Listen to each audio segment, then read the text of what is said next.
Assalamualaikum warahmatullahi wabarakatuh. Alhamdulillahi rabbil alamin. Wassalatu wassalamu ala asrafil anbiya'i wal mursalin. Sayyidina maulana Muhammadin wa ala alihi wa ashabihi ajma'in. Qalu subhanaka la ilma lana illa ma 'allamtana. Innaka antal alimul hakim. Qala rabbi shrah li sadri wa yassir li amri wahlul 'uqdatam min lisani yafqahu qawli. Tolong dibantu untuk videonya itu di off dulu aja. Bapak Ibu yang saya hormati, Bapak Wakil Direktur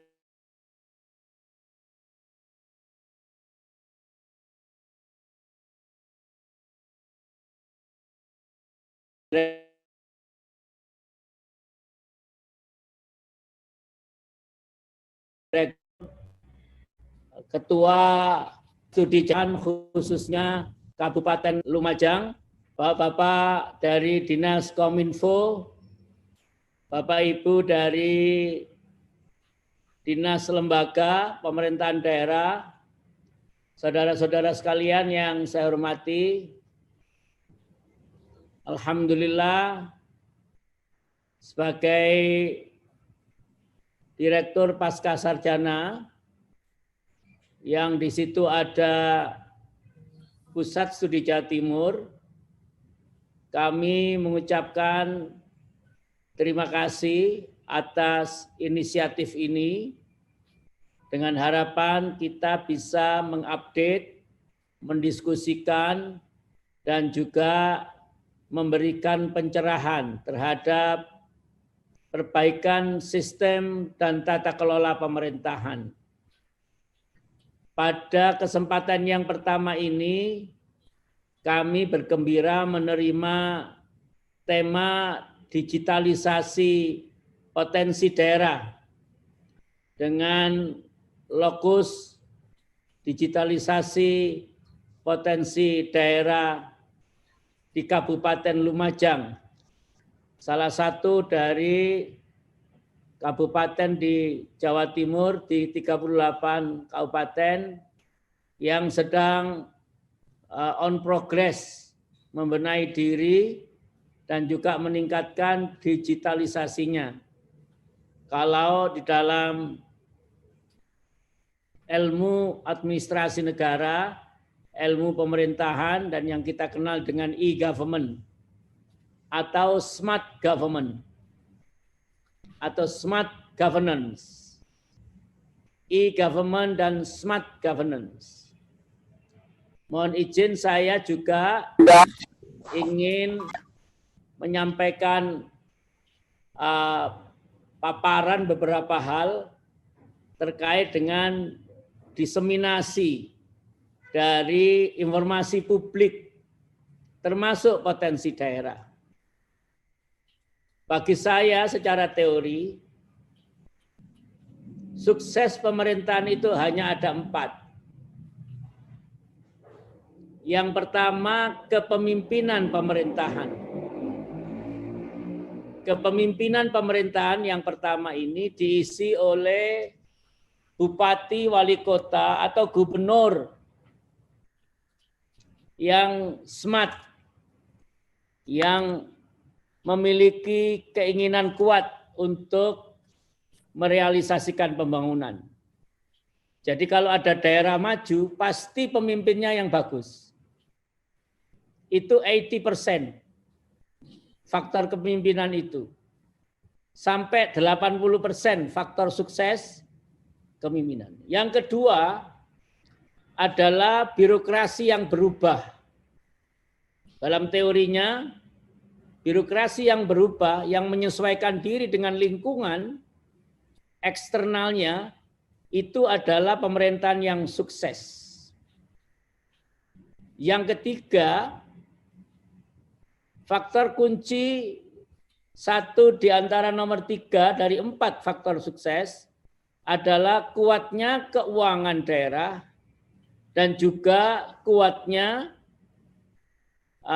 pembelajaran daerah untuk mensukseskan visi misi. Nah, yang keempat ini adalah digitalisasi. Yang keempat ini adalah inovasi. Yang keempat ini adalah transformasi yang dilakukan agar daerah tersebut menjadi smart, menjadi pintar, menjadi cerdas. Dalam makna digitalisasi itu adalah ada ornamen sistem komunikasi internal dan eksternal dengan menggunakan IT. Nah, saya lihat di dunia kita ini, di Indonesia ini, kita masih jajaran dari 193 negara, kita masih 87, 97. Belum top 50. Belum termasuk 50 yang terbaik.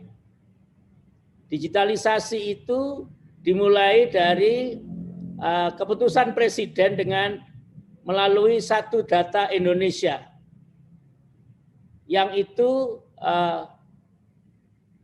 kalau dilihat dari runutannya 2010, masih 10 tahun yang lalu, itu pun masih belum terimplementasikan dengan baik di kabupaten kota dan di provinsi. Tapi saya jamin bahwa semua kabupaten kota di seluruh Jawa Timur itu minimal ada website, minimal ada aplikasi yang bisa diakses masyarakat, yang itu tidak kita dapatkan pada tahun 2000, 2001, 2003 sampai 2009. 2010 baru 2014 adalah era baru di mana Kominfo oleh Presiden diminta untuk digitalisasi. Baik, saya mohon dibantu presentasi saya sebentar saja untuk memberikan highlight, untuk memberikan insight, untuk memberikan penjelasan bahwa diperlukan sinergi di dalam penyebarluasan atau diseminasi atau difusi digitalisasi dari potensi daerah. Next please. Bapak Ibu sekalian yang saya hormati, halaman ketiga saja langsung. Ya, stop. Isu strategis digitalisasi di Jawa Timur itu minimal ada kuning, biru, dan hijau itu. Ada 3, yaitu isu tentang big data, yang ini oleh Pasca Sarjana Unisma setelah berdiskusi dengan Kominfo Jawa Timur dan mendapat restu dari Ibu Gubernur Jawa Timur, kami telah menguatkan membantu atau mendiseminasi dari kebijakan gubernur untuk big data layanan pemerintahan integrated information system yang biru itu. Jadi sistem informasi yang terintegrasi, baru digitalisasi of digitalization of public information. Jadi ada pelayanan informasi atas dasar digital, diseminasi dan pembangunan sistem informasi. Saudara sekalian, next please. Saya ini menyampaikan bahwa kalau bicara tentang Lumajang, sebetulnya ini sudah kami bahas sejak 2019. Ya. Bagaimana kita ada perda atau pergub atau perbub kalau di kabupaten, apa perwali kalau di kota, tentang big data, command center, dan diseminasi informasi. Nah, nama Bakti Satya itu adalah program dasar pemerintah provinsi, itu bisa diganti dengan apapun, Jombang Beriman, atau kemudian kalau di Lumajang itu ya Lumajang yang sekarang lebih makmur dan sebagainya. Jadi di kabupaten kota itu ada dinas Kominfo. Walaupun ada dinas lain di Bapeda, sekretariat daerah yang juga harus membuat informasi publik, digital information atau content production. lemahnya di pemerintah itu adalah content production. Membungkus dari informasi ini. Nah, kemudian kalau di provinsi ada wakil gubernur, sekda dan bakorwil. Tapi di kabupaten kota bisa saja bupati wakil ataupun kominfo ataupun yang diserai dan lain sebagainya. BPS. BPS itu adalah lembaga yang membuka memberikan informasi dasar terukur dan terbarui terus-menerus yang itu nanti harus diolah dan lain sebagainya. Next please. Bapak Ibu sekalian yang saya hormati, nah ini pentingnya bahwa itu semua harus ada sinergi melalui media sosial, Twitter, Facebook, Instagram, media pemerintah. Media pemerintah ya web itu, perusahaan penyiaran publik, media nasional swasta, radio segala macam. Nah ini kalau di publik ada buzzer, ada YouTuber, ada news manager, ada IT expert. Asumsikan saja yang aktor-aktor yang paling kanan itu menjadi aktor yang paling kanan ini menjadi agen dari diseminasi. Ada unit pelaksana utama yang hijau, ada juga unit pendukung, yaitu tim IT itu. Next please, 2 lagi. Bapak Ibu sekalian yang hormati, ada bahan jenis data kategorisasi produksi penyebaran. Bahan sumber resmi pemerintah. Kalau pemerintah nggak membuat sumber resmi, ya pemerintah harus dibantu oleh orang-orang yang bisa membuat konten. Tapi jangan perang sama hoax kalah. Jadi ada hal-hal jelek yang disiarkan. Data nasional, data BPS provinsi, data sektoral kabupaten kota ini yang oleh Pak Dr. Dwi dijadikan tema hari ini, yaitu bagaimana mengolah potensi daerah. Tanpa transformasi dari digitalisasi, maka daerah yang bagus itu akan sepi investasi, sepi turis, sepi investor, dan sepi termasuk kalau di sana ada pendidikan nggak laku. Karena tidak ada good news dari sana yang menghentak, yang bisa membuat orang menjadi. Dan itulah ada varian media komunikasi, blasting, penyebaran informasi. Yang terakhir, Bapak Ibu sekalian, saya kira ini butuh bahan pusat biro statistik biar berkualitas, bahan statistik Bapeda, bahan kebijakan daerah, bahan trending topik. Kalau di Lumajang itu ada pisang, di Lumajang itu ada pasar yang menjual tidak hanya pisang itu, kelapa muda, nangka, ada tumpak sewu, ada pantai yang di selatan itu bagus kayak gurun, saya pernah ke sana. Saya ini agak sangat sering ke Lumajang karena istri saya adalah orang Lumajang. Bupatinya junior saya, Pak Torik. Kemudian juga beberapa ketua ISNU juga adalah kepala BKD Lumajang. Kemudian jajaran NO juga dekat di sana, ketua maupun sekretaris. Dan hal-hal lain saya mengetahui banyak di Lumajang. Oleh sebab itu ini penting, termasuk bahan prestasi dan capaian pembangunan dan kebijakan gubernur, bupati, wali kota. Tim diseminasi informasi ini harus ada. Saudara sekalian yang saya muliakan, itulah pengantar dari saya. Sekali lagi saya mengucapkan terima kasih bagi Pusat Studi Jawa Timur yang inisiasi diskusi berseri, dan ini insya Allah akan dilakukan di banyak waktu dan diputar daerah-daerah kabupaten kota dengan kerjasama. Atas perhatian dan kontribusi semuanya, saya ucapkan terima kasih. Ini jumlah yang 127, 128 ini jumlah yang besar.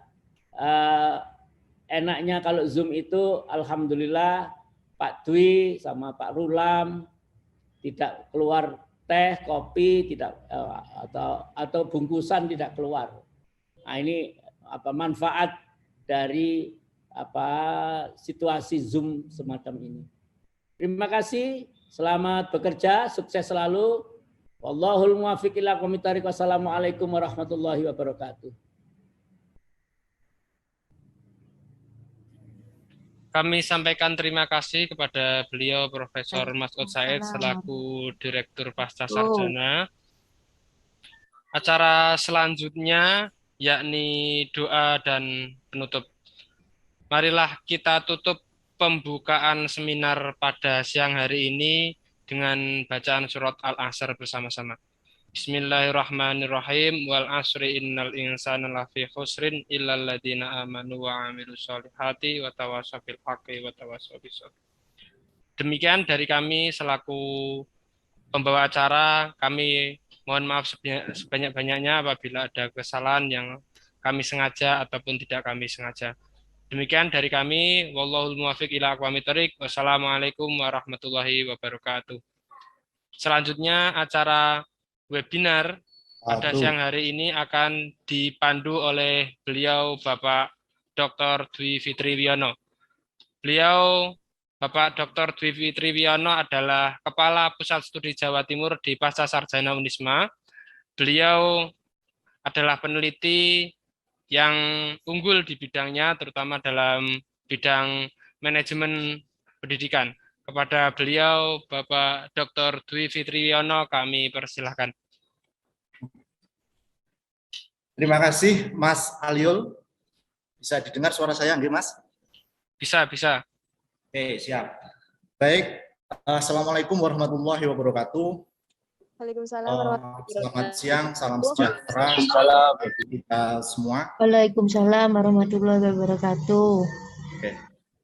Baik, syukur alhamdulillah pada kesempatan siang menjelang sore pada hari ini ya, kita semua dipertemukan secara tatap maya ya, dalam situasi dan kondisi yang menarik perhatian kita semua yang biasa disebut dengan situasi pandemi COVID-19, akan tetapi tidak menyurutkan semangat kita semua selaku stakeholder gitu ya, ada dari perguruan tinggi, ada dari organisasi masyarakat, organisasi keagamaan, ada dari pemerintah daerah ya, Dinas Kominfo, Dinas Pendidikan, Dinas Kebudayaan dan Pariwisata dan beberapa dinas-dinas yang lain, dan juga kepada seluruh aktor-aktor di lingkungan Kabupaten Lumajang. Sebelum saya memulai, tadi sempat chattingan ya dengan Gus Anang, kebetulan beliau masih di perjalanan, nanti biar dilokir ya, diawali dari seperti apa informasi kaitannya dengan data-data statistik yang ada di Kabupaten Lumajang. Sebelum saya memulai, perkenalkan saya Dwi Fitri Wiono selaku Kepala Pusat Studi Jawa Timur. Perlu diketahui bahwa Pusat Studi Jawa Timur merupakan lembaga hasil dari kerjasama antara Pasca Sarjana Universitas Islam Malang dengan pemerintah Provinsi Jawa Timur melalui Dinas Kominfo Provinsi Jawa Timur. Dalam aktivitasnya, Pusat Studi Jawa Timur yang pertama di-launching pada tahun 2020 ya oleh Gubernur sendiri, Bu Haja Khalifah Indar Parawansyah, kebetulan juga senior kami, di Gedung Bundar ya di Universitas Islam Malang. Lalu pada proses selanjutnya, Pusat Studi Jawa Timur ini mencoba untuk mengembangkan tidak hanya dari aspek publikasi dari kegiatan pemerintah Provinsi Jawa Timur, akan tetapi juga mencoba untuk mengkolaborasikan capaian-capaian pembangunan dengan mengkonfirmasi dari sisi akademik, yaitu melalui pasca sarjana. Nah, beberapa bulan yang lalu, kebetulan kami mengadakan seminar nasional yang diagendakan oleh Pusat Studi Jawa Timur, yaitu terkait dengan smart province, yaitu bagaimana provinsi ini menjadi sebuah provinsi yang cerdas dengan berbagai program-program yang sudah dicanangkan. Nah, pada kesempatan siang hari ini, Pusat Studi Jawa Timur ingin mencoba untuk mendiseminasikan, gitu ya, mendiseminasikan kaitannya dengan seperti apa potensi-potensi yang ada di daerah, terutama di kabupaten kota. Tentu ini harus menjadi sebuah gerakan bersama, gitu ya, yang nantinya tidak hanya berhenti di sini. Nanti kami akan mencoba untuk menggeser di kabupaten kota yang lain, ya, di 38, ya mungkin nanti kita sampel di perwakilan dari Tapal Kuda, perwakilan dari Matraman, perwakilan dari Pantura, dan seterusnya. Nah, dari masing-masing ini, nanti para aktor-aktor ini coba kita kelompokkan, ya, nanti ada beberapa event lagi yang akan kita push, yaitu bagaimana digitalisasi potensi daerah. Kita coba untuk pelatihan algoritma, pelatihan bagaimana membranding sebuah wisata dan seterusnya. Ini nanti coba kita tindak lanjuti dari aspek-aspek secara teknis. Jadi ini hanya mengawali saja. Jadi kita nuwun sewu kepada para pimpinan di Kabupaten Lumajang, nanti secara teknis beberapa tokoh-tokoh, ya, pemerhati wisata atau barangkali yang memperhatikan kaitannya dengan potensi daerah, coba kita dekati dari kegiatan workshop, pelatihan, dan lain-lain. Baik, itu sekedar sebagai pengantar. Setidaknya pada acara siang hari ini ada 133 peserta, mudah-mudahan nanti bisa berkembang lagi. Kegiatan digitalisasi potensi daerah nanti akan disampaikan oleh yang pertama adalah Ketua DPR, ya, Ketua DPR di Kabupaten Lumajang, ya, Gus Anang, atau Haji Ahmad Anang Syaifuddin, yang beliau masih di perjalanan. Nanti bisa kita ganti dengan pembicara yang ketiga, ya, nanti beliau bisa mengakhiri, gitu ya, di akhir sebagai penutup untuk kegiatan acara ini. Nah, untuk yang kedua nanti akan disampaikan oleh Bapak Yoga Pratomo, ya, SSTP, selaku Kepala Dinas Kominfo. Akan dimulai dari Pak Muji Stijo, SST MSI, ya, selaku Kepala BPS Kabupaten Lumajang, yang nanti akan banyak menyampaikan kaitannya dengan data-data statistik seperti apa potensi-potensi atau kemajuan capaian pembangunan yang ada di Kabupaten Lumajang. Mungkin nanti setiap sesi ada waktu maksimal itu 15 sampai 20 menit, ya. Maksimal 15 sampai 20 menit. Selanjutnya nanti akan dilanjut oleh Pak Yoga Pratomo SST selaku Kepala Dinas Kominfo, ya, Kabupaten Lumajang. Nanti akan dilanjutkan seperti apa proses-proses publikasi kaitannya dengan produk-produk unggulan atau capaian-capaian pembangunan yang ada di Kabupaten Lumajang. Yang terakhir nanti akan secara teknis akan disambung oleh Pak Sulu Wahyu Pambudi. Beliau adalah Sekretaris Himpunan Pengusaha Nahdlatul Ulama Jawa Timur. Beliau adalah seorang praktisi digital entrepreneur. Jadi kalau berbicara tentang bagaimana entrepreneur masuk dalam dunia digital, beliau adalah ahlinya. Beliau juga sebagai owner, ya, di Bimbel Ilhami, yang kebetulan bimbelnya ini sudah menggurita, ya, sampai di Jawa Timur dan bahkan sampai ke Jakarta. Nah, nanti untuk Pak Sulu, saya biasa manggil Mas Sulu, ya, untuk menyampaikan kira-kira seperti apa aspek-aspek teknis nanti yang akan ditindaklanjuti oleh para pemerhati potensi daerah, khususnya generasi milenial, anak-anak muda yang ada di Kabupaten Lumajang. Baik, itu sekedar sebagai pengantar. Nanti akan diawali oleh Bapak Muji Stijo, SST MSI, selaku Kepala BPS Kabupaten Lumajang. Beliau sudah bergabung di sini. Kami mohon untuk memulai. Sebelum dimulai, Bapak Ibu, saya ini juga asli Lumajang. Mungkin kalau di sini yang hadir, saya asli Kecamatan Kelakah, gitu ya. Mungkin Pak Muji kalau lewat Kelakah itu mesti apa, ya, mampir dulu ke pasar Kelakah, nanti bisa beli pisang, ya. Kalau musim alpukat itu nanti bisa mampir ke sana, gitu kan. Terus terutama di Pasaran Wiyoso, gitu ya, di perbatasan. Itu yang terkadang kalau jam 6 itu lumayan macet, gitu ya. Lumayan macet karena aktivitas ekonomi yang ada di Kecamatan Wiyoso. Baik, itu sekedar sebagai pengantar. Pak Muji, untuk waktu dan tempat kami persilakan. Baik, terima kasih. Assalamualaikum warahmatullahi wabarakatuh. Terima kasih atas Nanti materi dari saya aja Pak, yang saya share. Nanti dari saya yang share.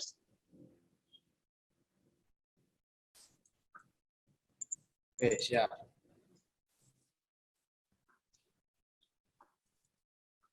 Mohon izin saya yang share screen. Oh, panjenengan mau share sendiri? Nggih. Oh, nggih, siap. Karena ada tambahan sedikit tadi.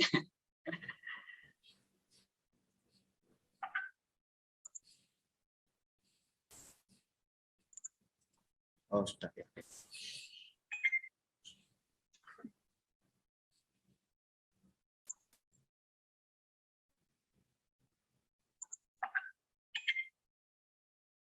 Baik, Assalamualaikum warahmatullahi wabarakatuh. Apakah suara saya sudah terdengar, Pak? Benar, Pak. Kemudian layar juga sudah terlihat, ya. Oke, terima kasih Pak Dwi Fitri selaku moderator. Yang saya hormati Bapak Profesor Masud Said, Direktur Program Pascasarjana Unisma, kemudian para narasumber, Pak Ahmad Anang, Ketua DPRD, meskipun beliau belum hadir, kemudian Bapak Yoga Pratomo, Kepala Dinas Kominfo, Bapak Suluh Wahyu Pambudi, Sekretaris HPN Jawa Timur, Bapak Ibu dari Dinas Lembaga, para akademisi, mahasiswa Unisma, dan peserta webinar yang saya hormati. Alhamdulillah pada siang hari ini kita bisa berkumpul dalam acara webinar yang diselenggarakan oleh Pusat Studi Jawa Timur Pasca Sarjana Unisma dengan tema digitalisasi potensi daerah Kabupaten Lumajang. Sebelumnya kami mohon maaf, bahan paparan ini kami susun tidak dalam waktu yang leluasa, sehingga mohon maaf apabila nanti dalam penyampaian kurang lengkap atau kurang sedikit relevan dengan topik yang akan dibahas pada siang hari ini. Pada siang hari ini kami akan menyampaikan kondisi makro sosial ekonomi Kabupaten Lumajang terkini sebagai potret potensi wilayah Kabupaten Lumajang. Kemudian juga kami izin menyampaikan digitalisasi pelayanan data pada BPS Kabupaten Lumajang. Seperti yang disampaikan oleh Bapak Masud tadi, bahwa pada era sekarang ini, era industri 4.0, bahwa digitalisasi itu adalah suatu keharusan, kemudian inovasi-inovasi juga harus kita ciptakan supaya kita tidak tertinggal zaman, supaya kita bisa mengikuti, beradaptasi dengan kemajuan teknologi informasi.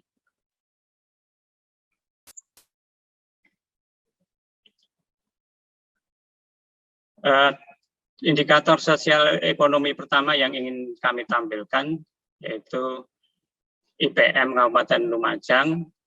Ini untuk tahun 2021 ini masih sangat baru angkanya, jadi baru beberapa hari yang lalu dirilis oleh BPS Provinsi. Untuk level kabupaten, kami nanti pasti juga akan berkoordinasi dengan pimpinan daerah tentang capaian IPM Kabupaten Lumajang. Alhamdulillah pada tahun 2021,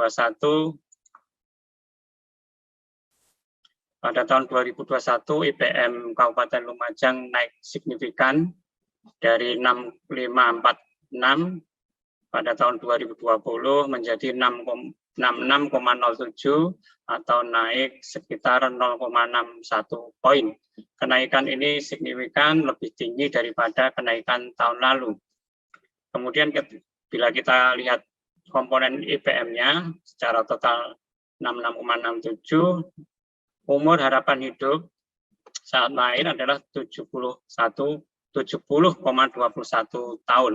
Artinya peluang bayi yang lahir bisa berumur sampai 70,21 tahun pada tahun 2021.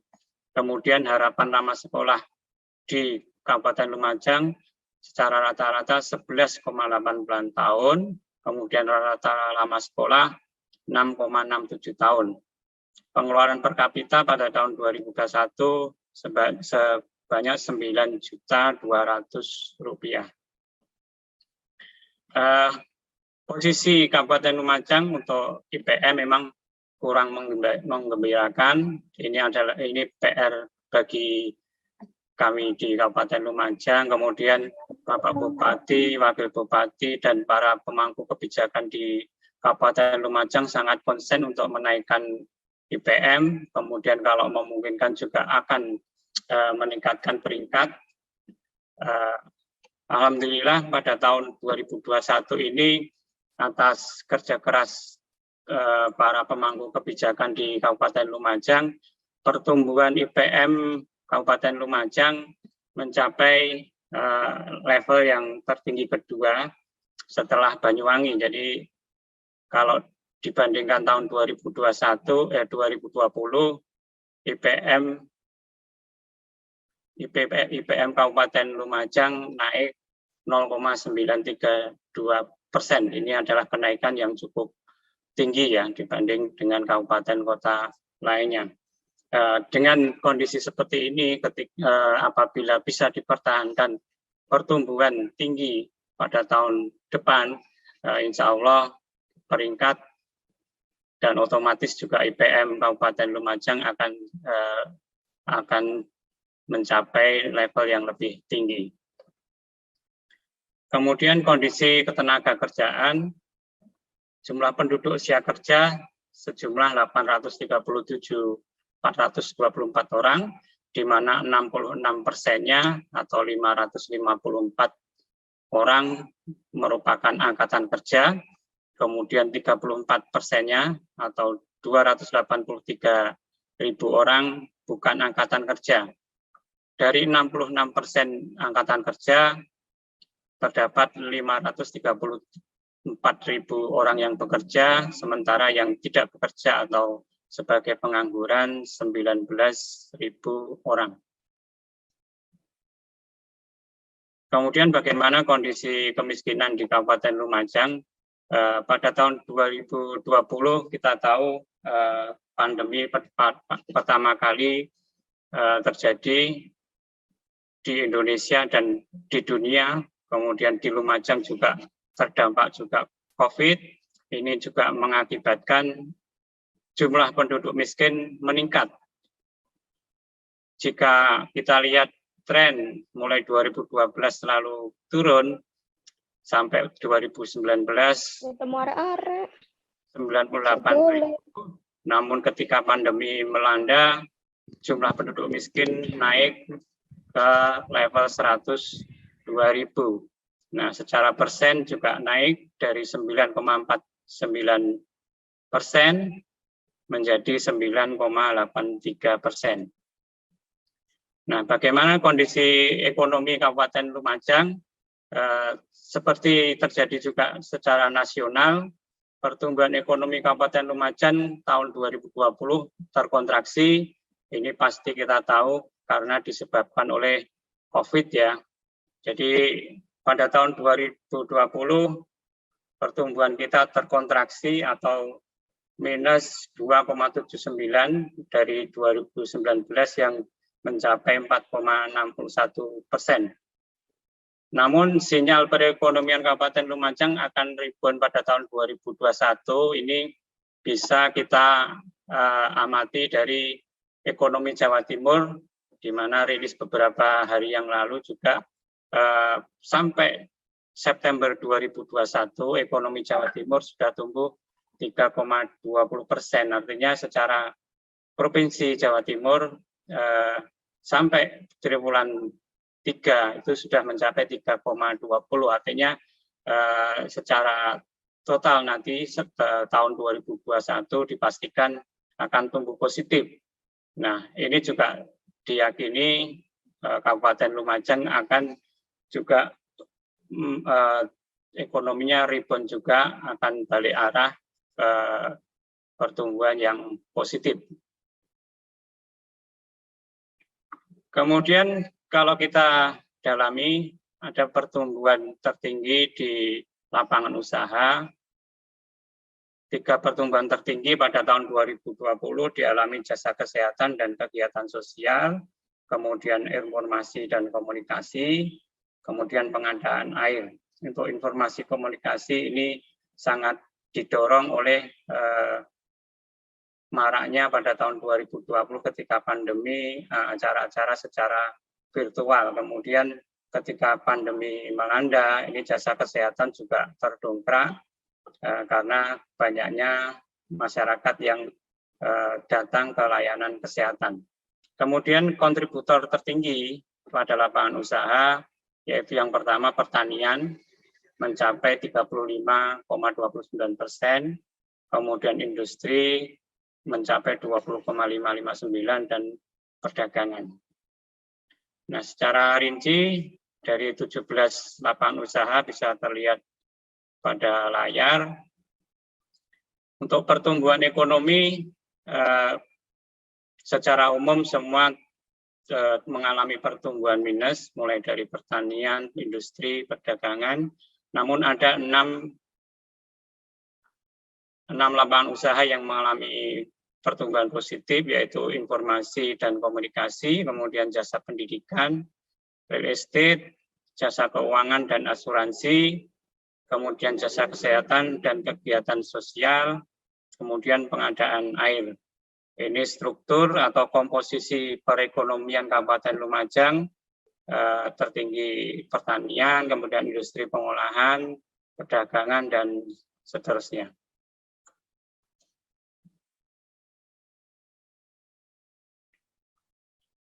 Kemudian kami tampilkan produksi padi Kabupaten Lumajang pada tahun 2020 dan 2019. Ini kenapa kami tampilkan produksi padi, karena produksi padi adalah komoditi utama kita. Bagaimana Lumajang nanti kita bisa melihat apakah kita sebagai surplus beras ataukah sebagai pengimpor beras.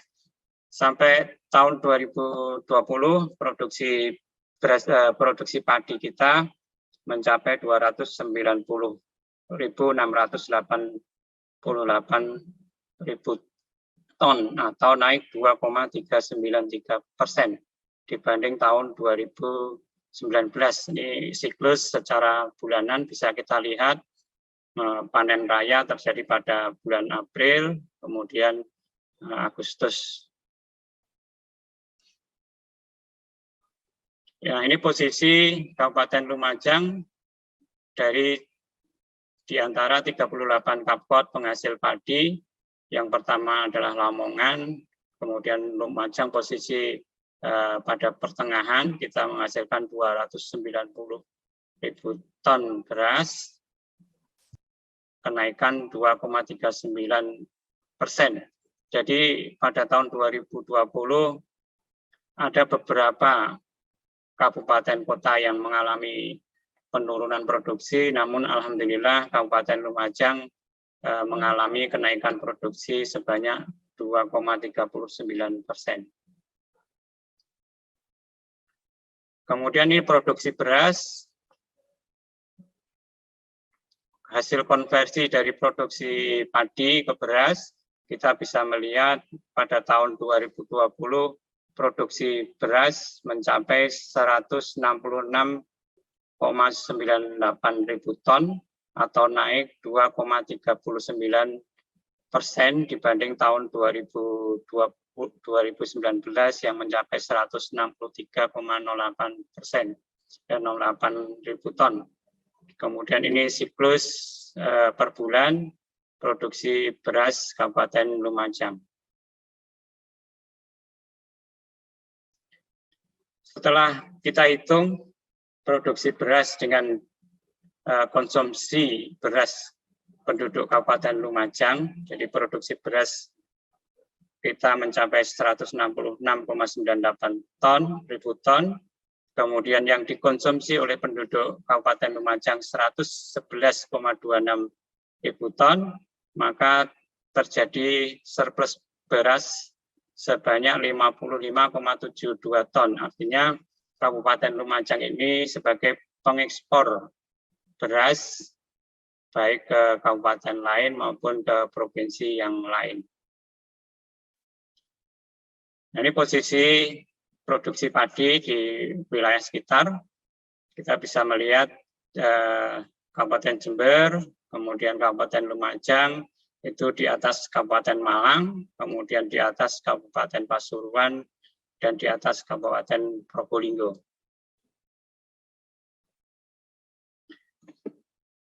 Kemudian selanjutnya kami juga akan menyampaikan digitalisasi proses bisnis dan pelayanan BPS Kabupaten Lumajang.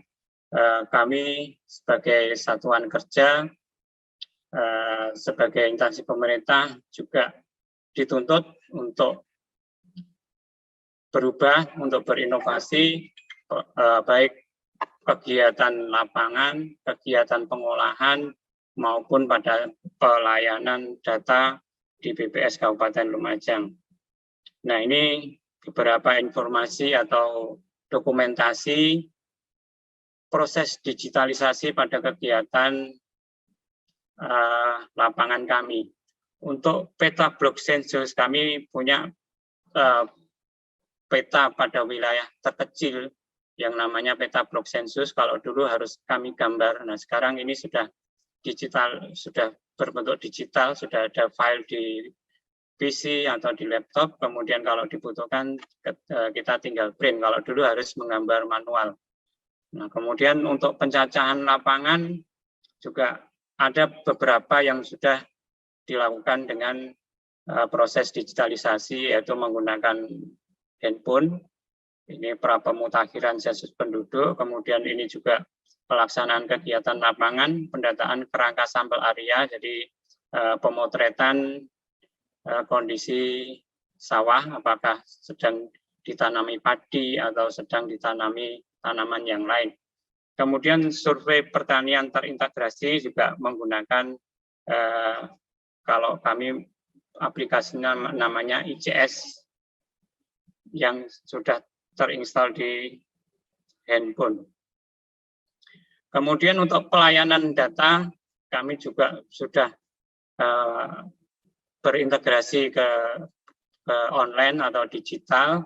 Kalau dulu permintaan data, banyak yang datang ke perpustakaan kami atau ke kantor kami, atau telepon, atau permintaan lewat surat, maka pada era digitalisasi ini kami juga melayani data lewat online.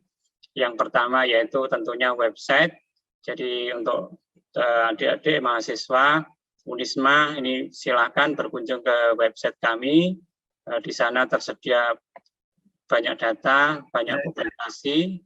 Kemudian untuk Facebook juga, untuk permintaan data juga kami layani lewat Messenger di Facebook. Kemudian lewat DM Instagram juga kami layani. Kemudian di nomor admin kami bisa dicatat oleh adik-adik, barangkali membutuhkan data BPS Kabupaten Lumajang, membutuhkan data-data potensi ekonomi, sosial di Kabupaten Lumajang. Kemudian untuk penyebaran informasi kami juga menayangkan pada akun YouTube kami. Nah, ini sebagai gambaran bahwa pengguna data sekarang juga lebih cenderung menggunakan website dibanding mengunjungi langsung ke kantor kami. Jadi bisa kita lihat perkembangannya pada tahun 2017 10.000, kemudian 2018 9.000, 2019 sudah meningkat ke 11.000, kemudian pada tahun 2020 ini cukup lumayan kenaikannya pengunjung website kami dari 11.000 ke 16.000. Ini salah satunya juga karena mungkin kemarin pandemi COVID sehingga harus PPKM dan sebagainya, sehingga pengguna data lebih memilih ke pelayanan online. Kemudian pada tahun 2021 ini juga lebih meningkat lagi, sampai Juli sudah mencapai 9.800, sehingga sampai posisi Desember nanti kami perkirakan bisa mencapai 18.000.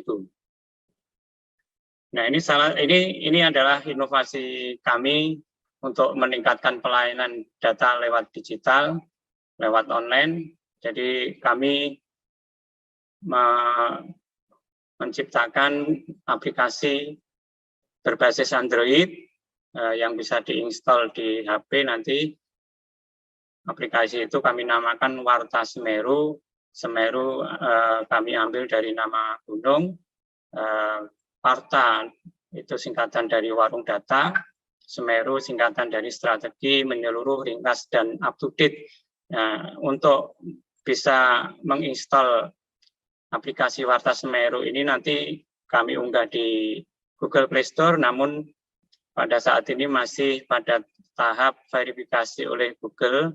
Mudah-mudahan untuk beberapa hari ke depan sudah terpasang di sana, kemudian kami akan segera launching ke stakeholder, ke user, baik melalui rapat ataupun melalui medsos kami. Dengan harapan setelah aplikasi ini terinstall, kemudian banyak pengguna data, sehingga data kami lebih banyak diakses, kemudian lebih mudah diakses dimanapun kapanpun, karena sekarang perubahan gaya hidup, kita tahu masyarakat lebih suka menggunakan handphone dibanding dengan laptop. Mungkin itu Pak Dwi yang bisa kami sampaikan. Terima kasih atas perhatiannya. Sekali lagi mohon maaf apabila ada kekurangan dalam pemaparan ini. Terima kasih atas kesempatannya. Saya akhiri. Wassalamualaikum warahmatullahi wabarakatuh. Waalaikumsalam warahmatullahi wabarakatuh. Waalaikumsalam warahmatullahi wabarakatuh. Terima kasih disampaikan kepada Pak Muji, Kepala BPS Kabupaten Lumajang, tadi sudah banyak menyampaikan kaitannya dengan data-data statistik di Kabupaten Lumajang. Berikutnya sambil menunggu materi yang lain, untuk Pak Sulu sudah ready di Zoom.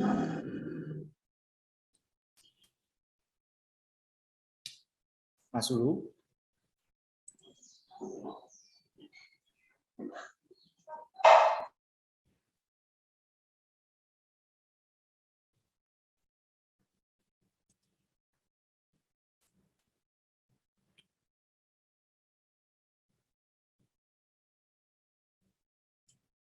Ya, tadi sudah ready kayaknya Mas Sulu. Mungkin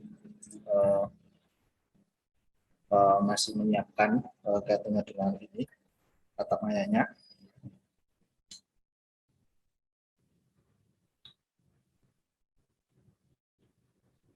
Monggo Mas Sulu.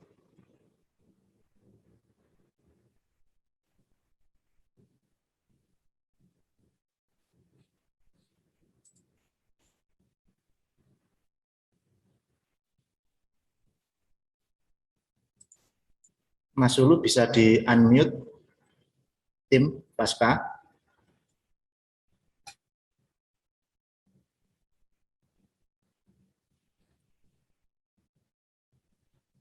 Mas Sulu.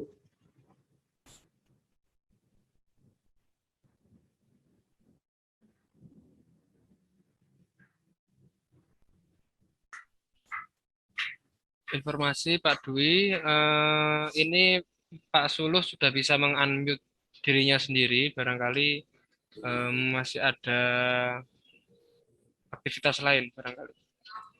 Oke, siap.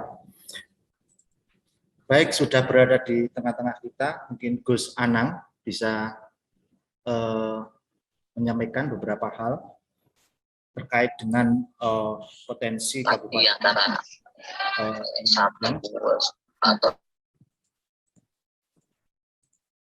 bisa ya. Assalamualaikum warahmatullahi wabarakatuh. Siap. Waalaikumsalam warahmatullahi wabarakatuh, Gus. Maaf ini telat ini. Siap, Gus. Sopan yang hadir. Ya, ini Prof Masud yang sangat saya hormati, Mas Dwi. Mas Dwi ini teman ngopi saya kalau saya ke Malang, saya banyak minta saran, minta banyak berdiskusi lah sama beliau untuk Lumajang yang lebih baik. Baiklah, bismillahirrahmanirrahim. Alhamdulillah, Allahumma sholli ala sayyidina Muhammad, amma ba'du. Semuanya yang saya hormati, syukur alhamdulillah pada sore hari ini. Mohon maaf saya telat, kita masih diberikan nikmat sehat, sempat, semangat, salawat dan salam mudah-mudahan tetap tercurahkan keharibaan baginda Nabi besar Muhammad SAW yang membimbing kita dari gelap menuju cahaya. Bapak, Ibu sekalian yang saya hormati, hari ini kita masih belum sepenuhnya lepas dari COVID-19, maka kita punya kewajiban syar'i untuk menjaga diri untuk tidak terpapar COVID-19, dan kalaupun kita terpapar, maka kita punya kewajiban untuk tidak menularkan kepada yang lainnya. Bapak Ibu sekalian yang saya hormati, setiap musibah itu pasti punya hikmah. Di antara hikmah dari pandemi ini adalah akselerasi pemanfaatan teknologi digital yang meluas dan masif. Kita bisa melihat ibu-ibu aja sambil masak kita sudah TikTokan, gitu. Kadang juga banyak yang bisa dilakukan oleh masyarakat kita untuk dengan teknologi digital ini. Oleh karena itu, maka di era digitalisasi ini, 3 komitmen setiap kabupaten kota, setiap daerah yang harus dipegang benar. Yang pertama yaitu al-muhafadzatu 'alal qadimis shalih.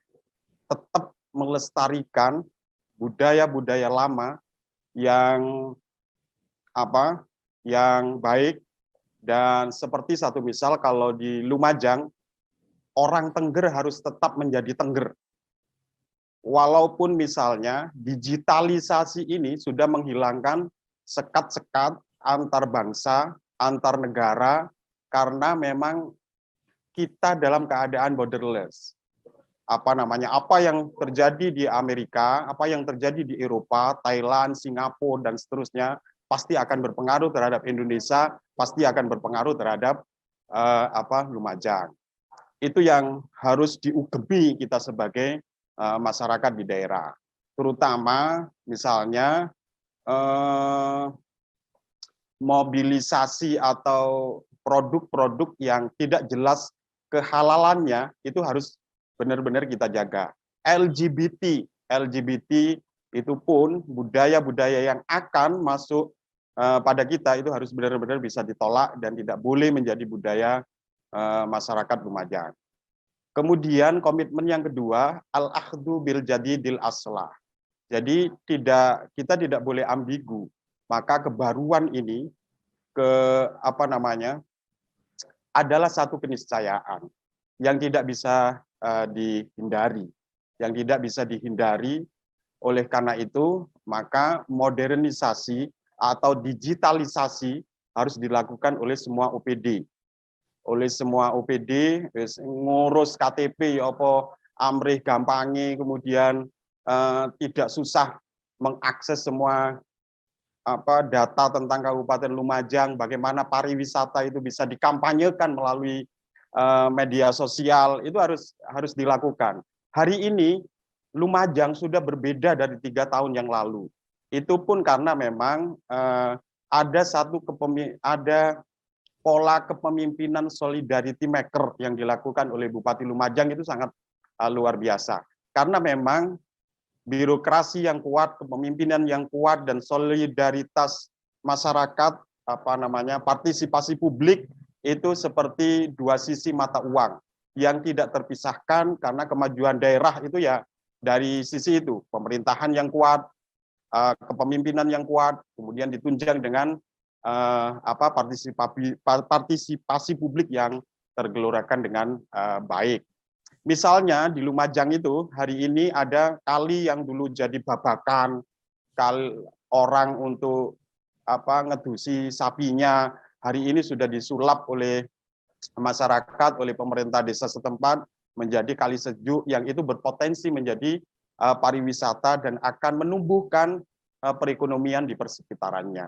Nah, kebaruan-kebaruan itu kita tidak boleh tidak boleh ambigu, tidak boleh antipati terhadap kebaruan-kebaruan yang hari ini menjadi bagian dari dinamika sosial kita. Kemudian komitmen yang ketiga yaitu al-ijad ilama huwal aslah sumal aslah wal aslah. Continuous improvement. Kalau kata Renal Kasali, daya tahan kita hari ini ya mempunyai keistiqomahan untuk melakukan improvisasi, untuk melakukan inovasi. Nah, inovasi itu hari ini mungkin tidak di Lumajang saja, itu seakan-akan menjadi satu kompetisi antar wilayah. Kalau misalnya dari desa yang satu ke desa yang lainnya. Di Lumajang misalnya, di Sumbermujur ada pariwisata yang itu akan dikelola oleh badan usaha milik desa. Kemudian itu menstimulasi desa-desa yang lain untuk menumbuhkan wisata-wisata yang lainnya. Di samping itu juga ada usaha-usaha yang dilakukan oleh desa, oleh pemerintah desa agar tumbuh dan menjadi desa mandiri. Saya pikir ini harus terus digelorakan, maka semua stakeholder di Kabupaten Lumajang harus terus melakukan inovasi yang terus-menerus. Di samping itu, kebijakan anggaran kita kan selalu mendukung apa yang dikehendaki oleh pemerintah untuk memajukan Kabupaten Lumajang. Wes lah, pokoknya DPRD oke, terutama menjaga lingkungan hidup kita, karena kita juga ada di wilayah tambang misalnya. Bagaimana tambang itu bisa dikelola dengan baik agar tidak mengganggu terhadap lingkungan hidup kita. Kemudian pariwisata terus ditumbuhkan, digelorakan. Kita punya Semeru, kita punya Ranupani, kita punya Selokambang, kita punya Ranupani di daerahnya Mas Dwi. Ada Ranu Kelakah, misalnya Ranu Kelakah itu. Ranu Kelakah, Ranu Pakis dan seterusnya. Itu kalau dikelola dengan baik. Nah, itu kalau dikelola dengan baik ya luar biasa. IPM kita sudah meningkat. IPM kita sudah meningkat, kemudian akselerasi pembangunan yang dilakukan oleh pemerintah sungguh sangat luar biasa. Hari ini kita juga dapat pinjaman PEN 200 juta yang itu bisa membangun 40 ruas jalan kabupaten di Kabupaten Lumajang. Wilayah utara yang tidak pernah tersentuh pembangunan, bukan tidak pernah tersentuh, tersentuh oleh pembangunan, maka hari ini sudah mulai tidak ada lagi disparitas pembangunan di Kabupaten Lumajang. Kita ini punya potensi yang luar biasa, punya Semeru, punya jalan lintas selatan, yang keinginan dari pemerintah pusat itu connecting antara Banyuwangi sampai ke Blitar. Nah, ini tinggal menyambungkan antara Lumajang dengan Malang. Kemarin Bupati, saya, kemudian Ketua DPRD Malang juga sudah ketemu dan ini akan kita full api untuk bertemu di Malang, memetakan jalan mana yang nanti bisa kita ajukan ke pemerintah pusat untuk segera dibangun, diselesaikan GLS ini. Kemudian juga ada tol. Kemarin Pak Bupati juga melakukan konfirmasi terhadap stakeholder tol ini, agar tol ini juga bisa segera terrealisasi di Kabupaten Lumajang. Di samping itu, kita juga harus menjaga ledakan sosial karena UIN, Kiai Haji Ahmad Siddiq itu juga akan ada di Kabupaten Lumajang. Kemudian UNED hari ini sudah mulai dibangun di wilayahnya Mas Dwi di Kelakah. Nah, ledakan sosialnya ini nanti itu harus harus kita tangkap. Oleh karena itu saya memohon kepada sahabat-sahabat yang hari ini studi di luar, di Malang, di Unisma, ayo kampanyekan Lumajang. Lumajang ini eksotik. Mas Dwi walaupun tidak mau kembali ke Lumajang, tapi setidaknya hari ini turut memikirkan Kabupaten Lumajang. Acara seminar ini itu bagian dari keinginan dan kontribusi Mas Dwi untuk memikirkan tanah kelahirannya. Maka sangat berdosa Mas Dwi kalau Lumajang 5 tahun yang akan datang masih stagnan, tidak ada kemajuan apapun. Tapi saya yakin 5 tahun yang akan datang Lumajang akan terjadi kemajuan di Kabupaten Lumajang. Ayo kawan-kawan, mobilisasi ke Lumajang. Kita punya wisata yang sangat luar biasa. Batu sudah banjir, kemudian Malang sudah sesek. Sekarang ya alternatifnya untuk yang kenyamanan itu ya ada di Kabupaten Lumajang. Ajak wisatawan itu, mobilisasi untuk bisa ke Lumajang, Nah, itu harapan kami.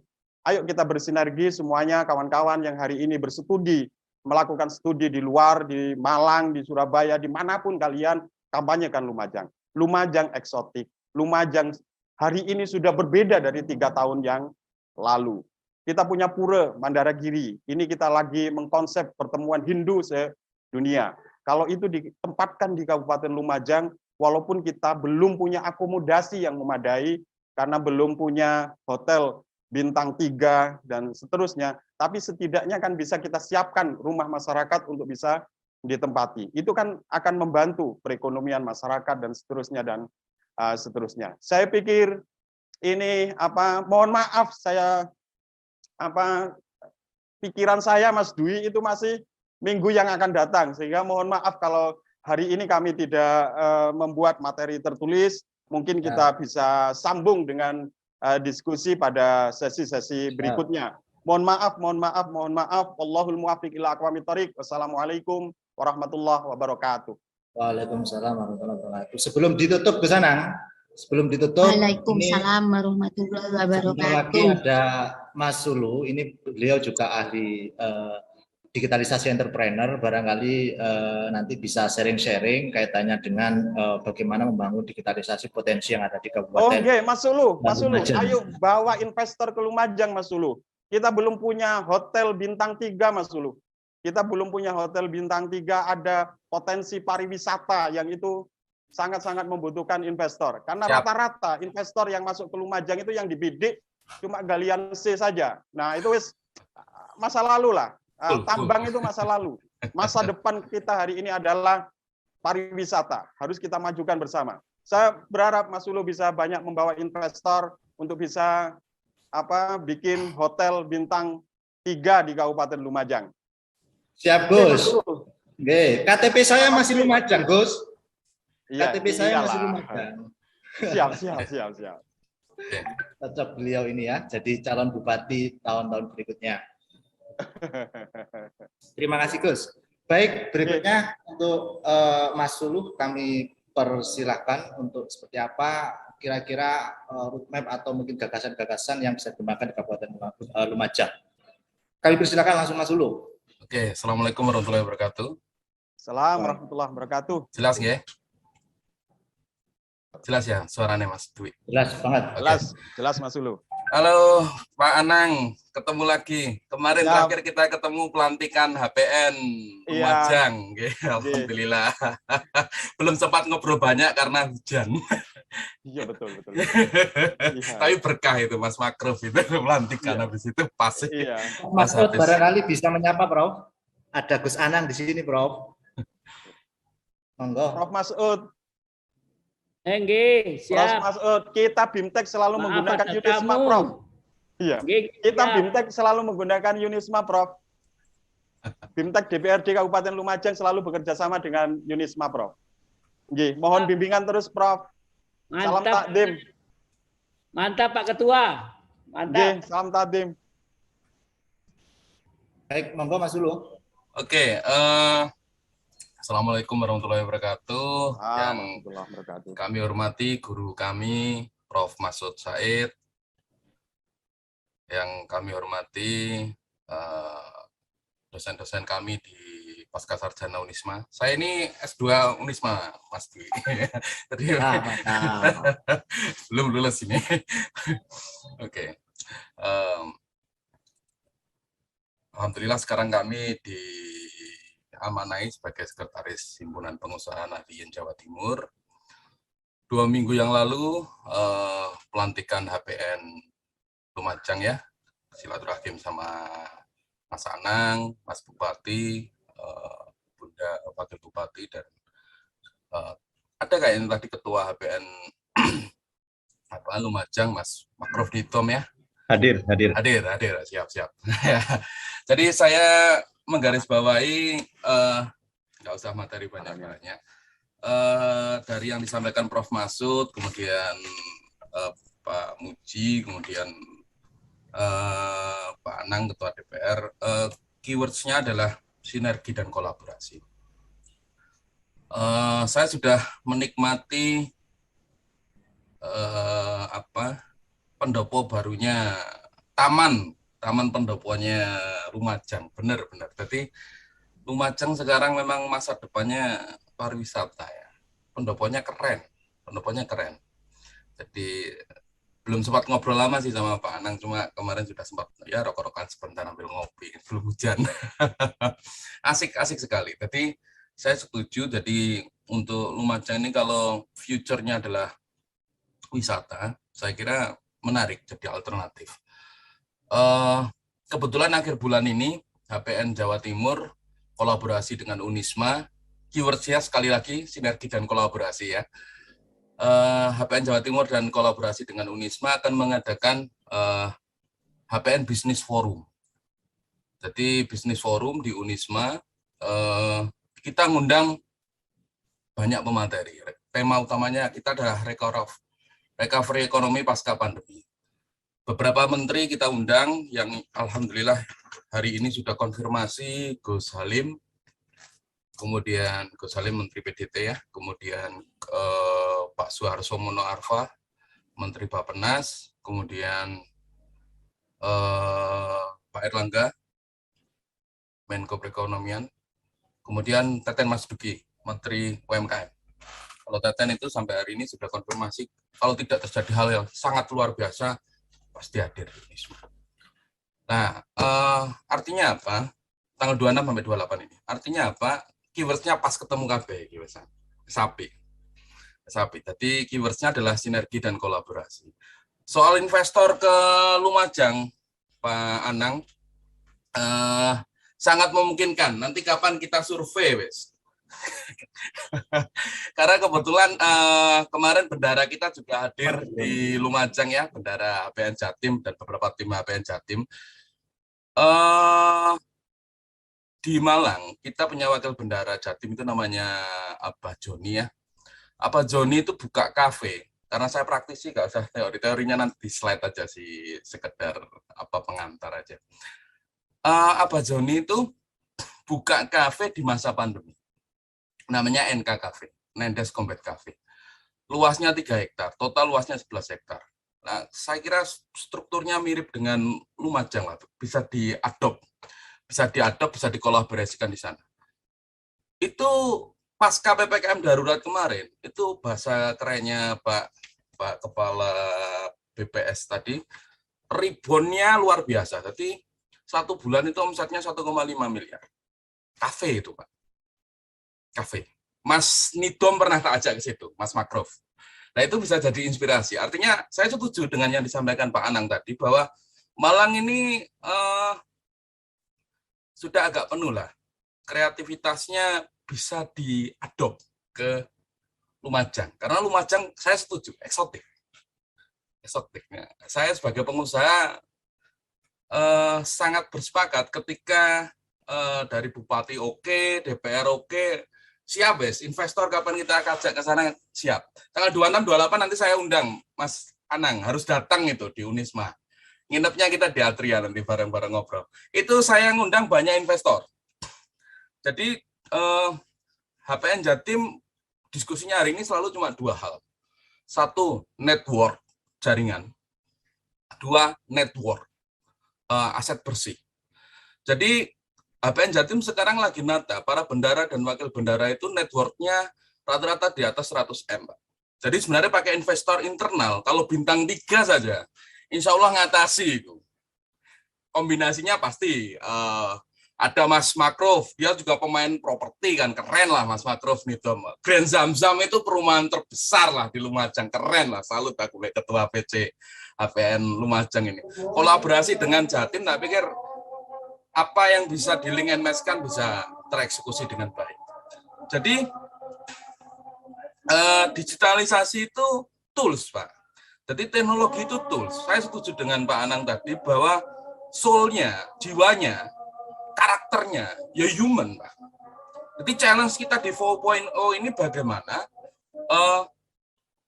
human and teknologi itu bisa sinergi dan kolaborasi dengan bagus. Makanya tagline-nya saya setuju dengan tagline-nya Hermawan Kertajaya bahwa Society 5.0 yang dituju ke depan itu adalah teknologi for humanity, Pak. Jadi bagaimana tingkat kesejahteraan naik, tingkat ekonomi naik, kolaborasi semakin bagus, sinergi semakin bagus, impian dan harapan human, salah satunya aktor-aktor di kabupaten kota yang lain bisa saling didorong untuk bisa tercapai. Saya kira itu aja, Mas Dwi, dari saya. Terima kasih.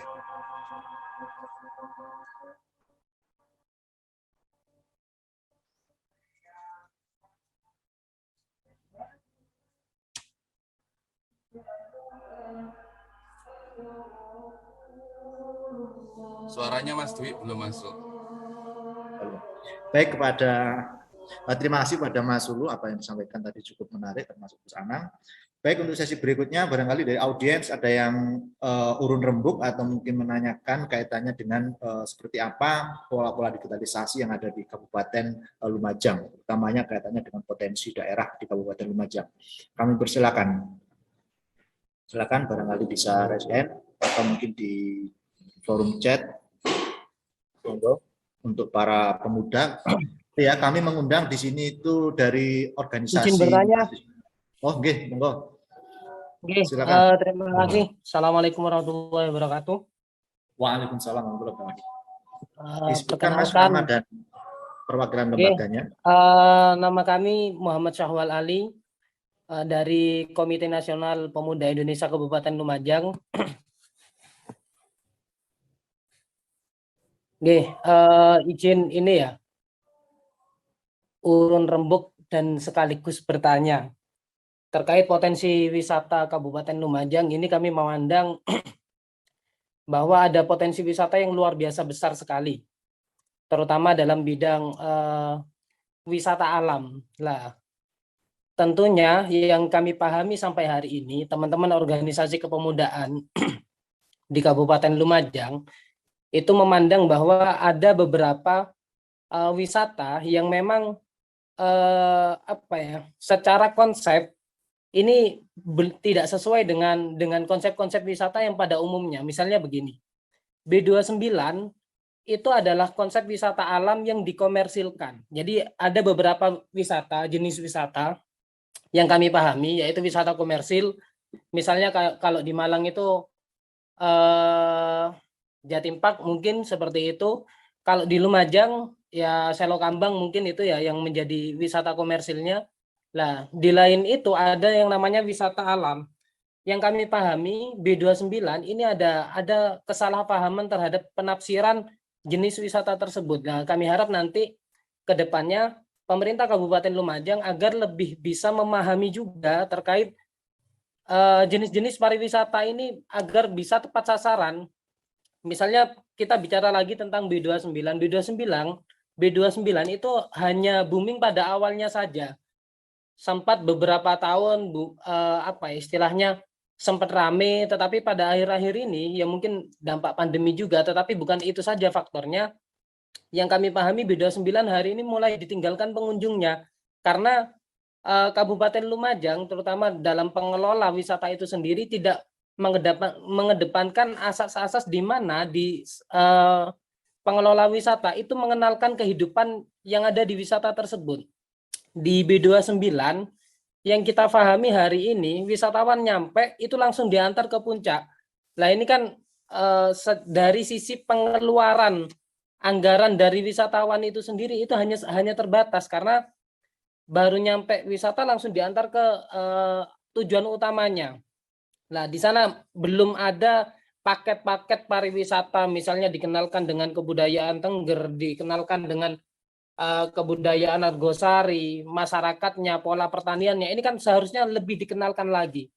Nah ini kami mohon untuk pemateri, mungkin juga dari Mas Ketua Dewan yang juga beliau adalah Majelis Pembina kami, Majelis Pemuda Indonesia di DPD KMBI Kabupaten Lumajang, bisa memaparkan bagaimana sih orientasi pemerintah ke depannya terkait pembedaan jenis-jenis wisata ini. Misalnya B29 itu jangan dikomersilkan, ya tetap B29 asri seperti itu akan tetap dikunjungi.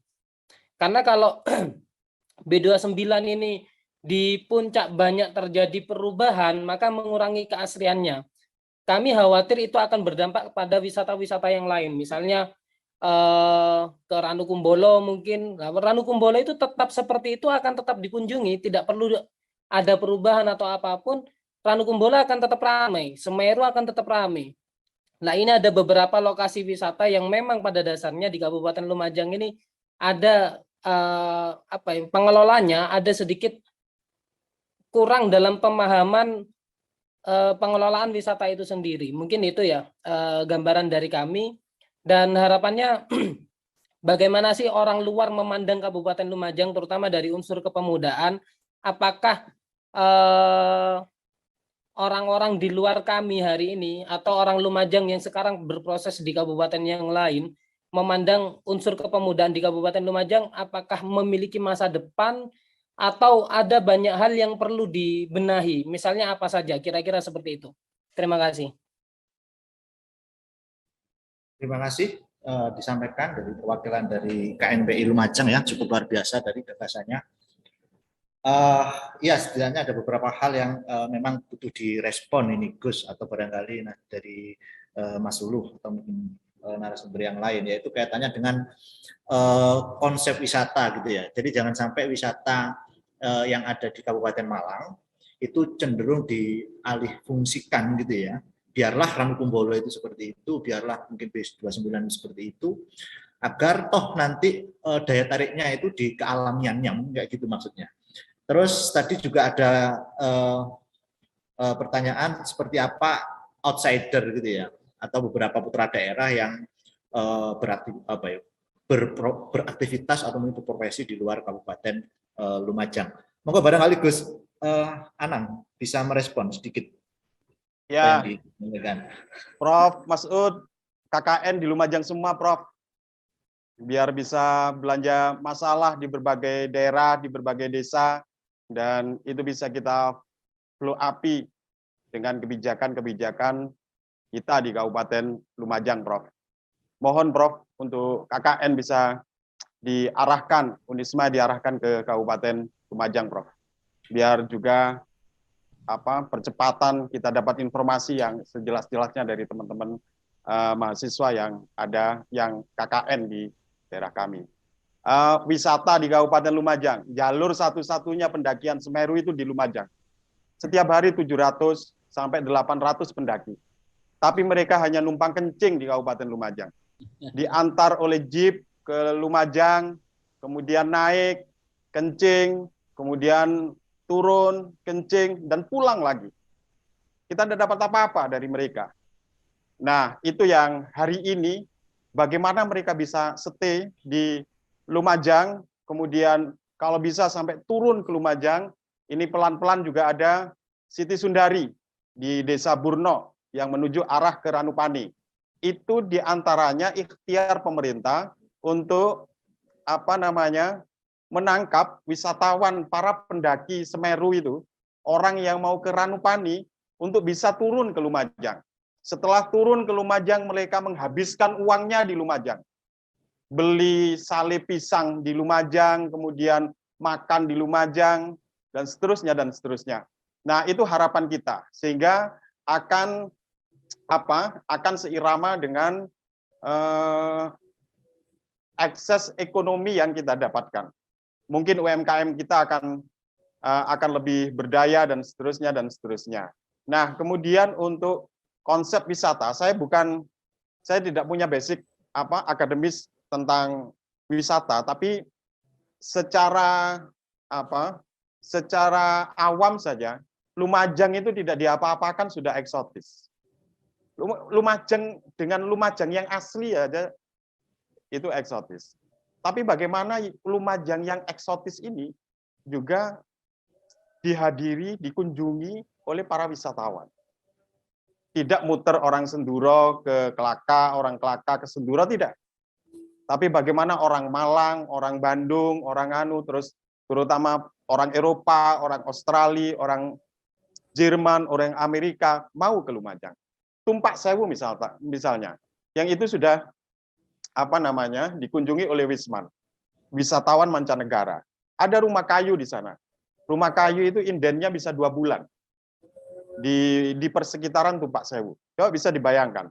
Hari ini juga ada Buper, Bumi Perkewahan, yang di situ ada tempat penginapan yang kita ini orang daerah. Saya ingin fraksi PKB itu untuk bisa nginep di sana. Itu sampai tahun 2022 sudah penuh. Terjadwalkan semuanya. Nah, itu rata-rata dari Bojonegoro, dari Surabaya, dari Tuban, dari berbagai daerah di persekitaran Jawa Timur, dari Jakarta, kemudian ada yang dari Sulawesi yang sudah mulai inden untuk bisa nginep di Bumi Perkemahan. Nah, kita terus ikhtiarkan untuk untuk bisa memobilisasi wisatawan dari luar. Memang kita masih belum punya perangkat yang bisa melakukan mobilisasi itu. Nah, saya pikir Dinas Pariwisata dan stakeholder yang lainnya yang mendukung terhadap tumbuh kembangnya pariwisata di Kabupaten Lumajang harus terus melakukan inovasi yang nantinya wisata di Kabupaten Lumajang terkelola dengan baik. Nah, harapan saya juga Mas Uluh, ayolah Mas, ayolah bawa hotel lah ke Lumajang itu. Iya, benar, hotel, kemudian Selo Kambang Mas, Selo Kambang itu jujur saja, kalau masih saja dikelola oleh Seragam Coklat itu, enggak ini. Berkembang ya. Itu harapan kita bisa diswastakan, dikelola oleh swasta dengan komitmen yang jelas dengan pemerintah Kabupaten Lumajang. Tidak ada wisata yang dikelola langsung oleh pemerintah dimanapun di kabupaten kota se-Indonesia ini yang bisa berhasil dengan baik. Maka harus bekerja sama dengan swasta. Saya pikir itu yang Selo Kambang itu Mas Ulu, itu mau diswastakan itu. Siap. Ayo kawan-kawan investor, kawan-kawan pengusaha, jangan kayak sendirilah. Siap. Sharing dengan kita di daerah. Siap. Mas. Ya, saya pikir cukup Mas Dwi. Siap. Sambung. Siap. Barangkali dari Mas Ulu ada respon teknis. Oke. Terima kasih Gus Anang. Keren kakakku gimana Jano. Kebetulan di HPN Business Forum itu kita juga mengundang beberapa grup dari luar negeri ya, yang sudah positif untuk jadi sponsor sekaligus hadir, grup Pacific Group. Pacific Group ini Korea, CEO-nya udah ketemu saya. Alhamdulillah orangnya bisa bahasa Inggris dan bahasa Indonesia dikit-dikit. Kemarin saya waktu di Jakarta udah ketemu hadir. Ya nanti saya dorong lah, kita jualan Lumajang ini. Lamajang 3 juru kalau dulu istilahnya. Lamajang itu dulu wilayahnya sampai Besuki loh itu. Lamajang 3 juru. Kemudian 2 segmen, saya setuju fasilitas ya. Saya cerita dikit. HPN Jatim ini beberapa wakil bendaharanya itu mohon izin ya. Dalam pandemi itu omsetnya sebulan ada yang masih 70 M sebulan. Bisnisnya nggak terkenal, tata napi. Wakil bendahara kita namanya Pak Ridwan. Net worth-nya sekitar 1,52 T. Nah, artinya orang-orang dengan segmen itu memang harus fasilitasnya benar, Gus Anang tadi, minimal bintang 3, minimal. Karena waktu kemarin kita mau bikin acara HPN ini bukan apa-apa. Jadi kita memang mikotnya pengen di Unisma, hotelnya kita bintang 4 di Malang. Karena kemarin, sebenarnya tadinya di Batu, di Singasari, bintang 5. Cuma kebetulan ada banjir bandang kemarin, beliau-beliaunya itu concern. Pindah hotelnya di Malang aja Mas Ulu. Oke, siap. Minimal bintang 4.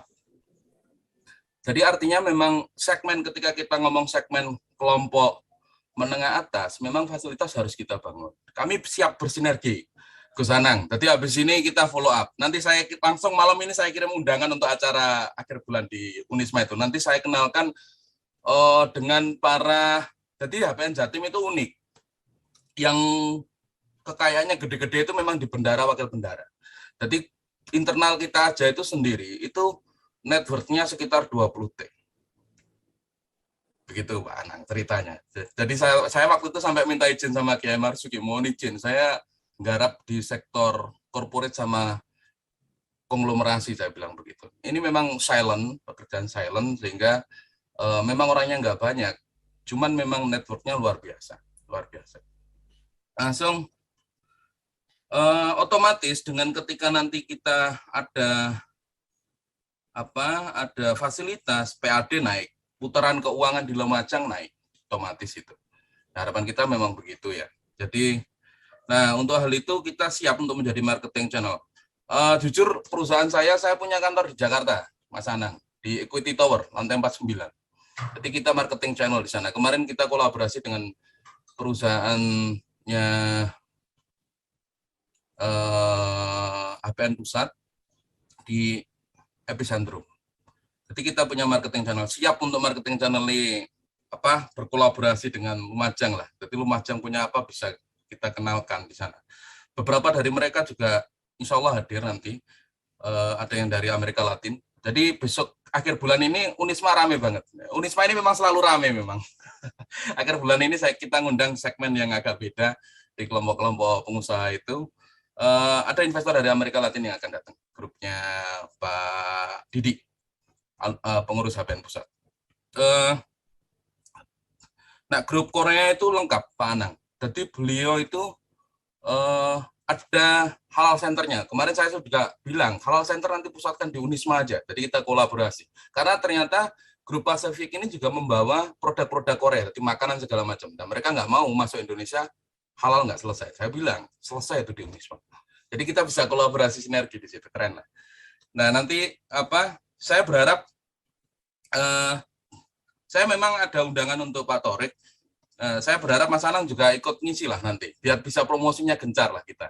Ada booth juga kok nanti, jadi biar bisa kita kenalkan, kita jual Lumajang ini dengan elegan begitu. Jadi nanti ada gala dinernya.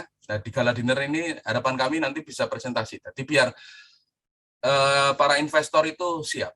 Bandara kita kemarin sudah hadir Pak Anang. Jadi salaman sekali jenengan kok.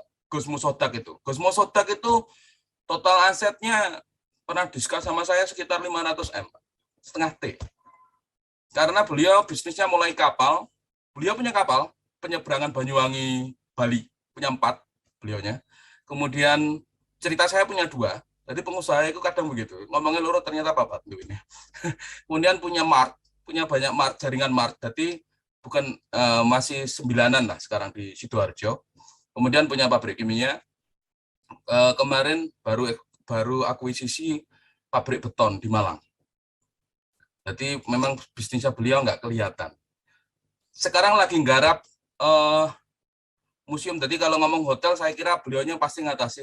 Harus ngobrol pribadi dengan ini sama Gus Musodak nanti.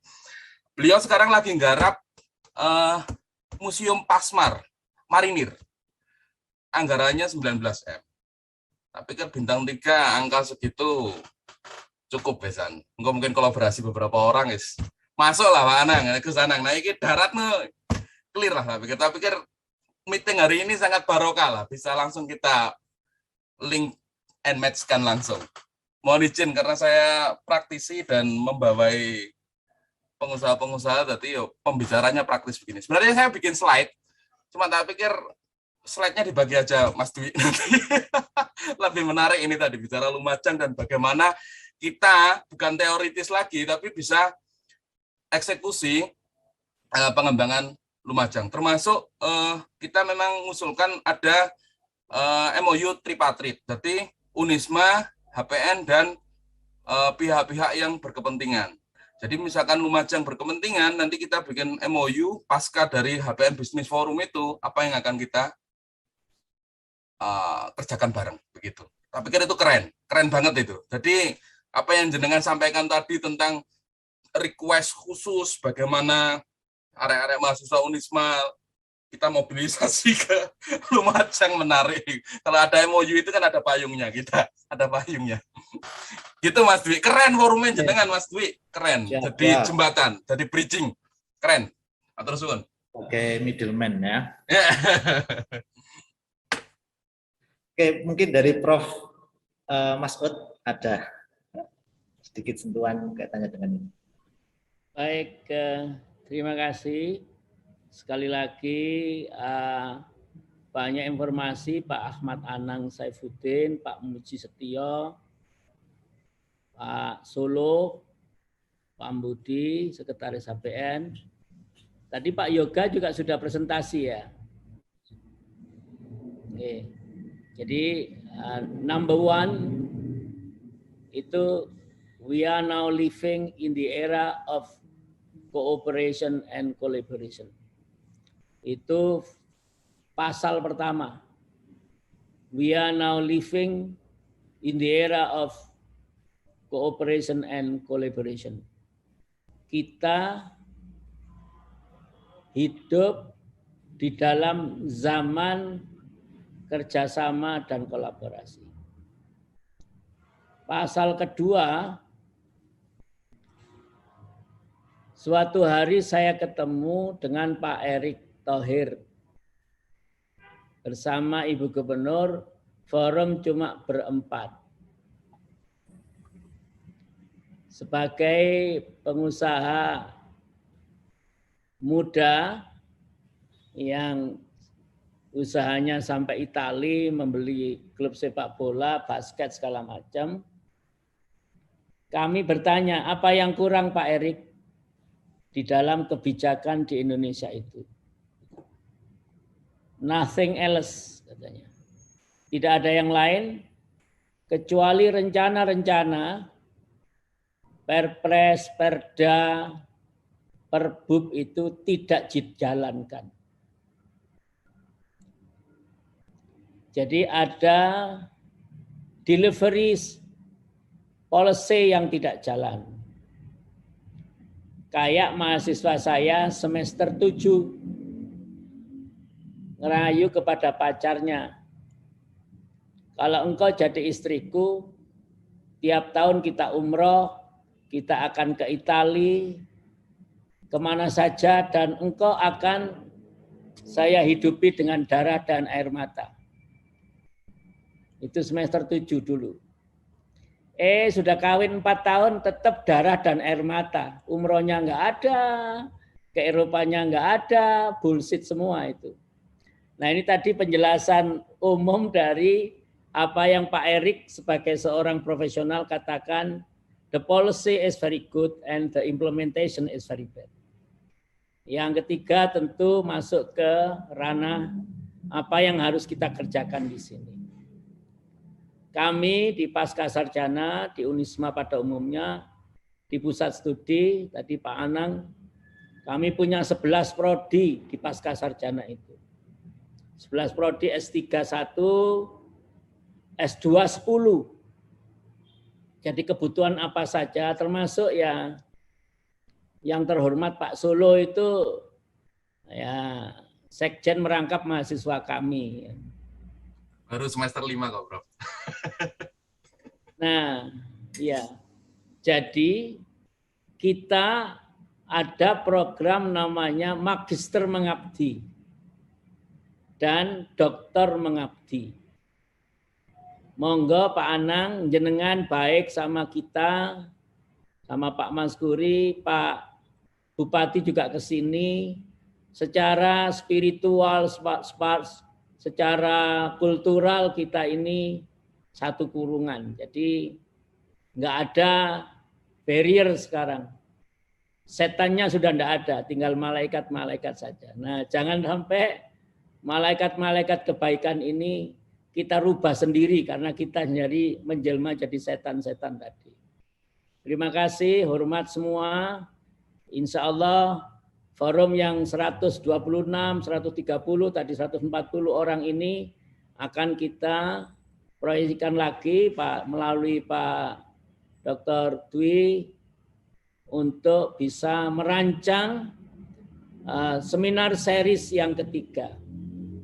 Mas Solo ngomong, ya saya ini praktik-praktis saja, nggak usah teori-teori ini. Padahal kalau mau lulus harus teori dulu baru lulus, gitu kan, bisa langsung praktek. Jadi benar apa yang teman Mas Solo waktu dia, karena saya pengusaha, Prof. Jadi saya praktis-praktis saja. Ya nggak apa-apa waktu pengusaha, waktu dari mahasiswa ya harus nulis makalah kan begitu, harus nulis tesis gitu. Nah artinya tidak bisa sesuatu itu tidak komprehensif. Semuanya harus komprehensif. Para pahlawan itu komprehensif, para pendiri NU komprehensif, para tokoh yang sukses pasti komprehensif. Tidak boleh one sided. Bahkan kritikannya para praktisi itu, orang alim itu mau coba buku wae diarani iso merubah dunia, nggak iso. Atau orang praktek itu nggak pakai teori, waduh belabrak gak karu-karuan. Nah, harus komprehensif. Inilah apa yang disebut sebagai kolaborasi itu harus mengikut sertakan semua ornamen, berjalan, berani, termasuk berani ambil risiko, konsisten, dan praktis. Terima kasih untuk semuanya. Wassalamualaikum warahmatullahi wabarakatuh. Mohon izin live nggih. Waalaikumsalam warahmatullahi wabarakatuh. Waalaikumsalam warahmatullahi wabarakatuh. Prof. Waktunya ini sesi yang terakhir, kayaknya menarik ini. Barangkali satu lagi ada masukan dari para peserta atau audiens terakhir ya, sebelum nanti kita tutup ya. Mohon nanti masukannya lebih ke substansi kaitannya dengan potensi daerah. Silakan Pak Mas Huri. Ya, assalamualaikum warahmatullahi wabarakatuh. Waalaikumsalam. Perkenalkan saya Mas Huri, salah satu mahasiswa pasca sarjana Unisma, Prof, yang kebetulan juga orang Lumajang, yang sekarang di Lumajang. Begini, Gus Anang, terkait dengan potensi yang ada di Kabupaten Lumajang. Tepatnya saya di daerah Pasirian, di dekat pantai. Wah, Pasirian. Begini, tetangga. Saya lihat. Oh, oke. Yang saya lihat itu, kalau kita berbicara masalah potensi, setelah tadi dibahas panjang lebar masalah digitalisasi potensi Lumajang, khususnya pariwisata, saya kira ada hal yang tidak bisa dilupakan, yaitu adanya human readiness atau kesiapan para pengelolanya, kesiapan para pengelola pariwisata itu sendiri, sehingga menurut saya sebelum dari kegiatan ini harus ada RTL, rencana tindak lanjut, yang benar-benar nanti harus ada research dari, mungkin bisa dari bantuan dari mahasiswa, dari pasca sarjana atau gimana konsepnya, atau pusat studi yang itu langsung mengkaji masalah kesiapan para pengelola wisata yang ada di Lumajang. Saya kira gitu, Gus. Nah, dalam rangka itu kan ketika nanti kita sudah mempromosikan keluar, otomatis dalamnya harus siap, baik dari fasilitas, baik dari kesiapan. Saya kira itu hal yang penting juga yang perlu diperhatikan.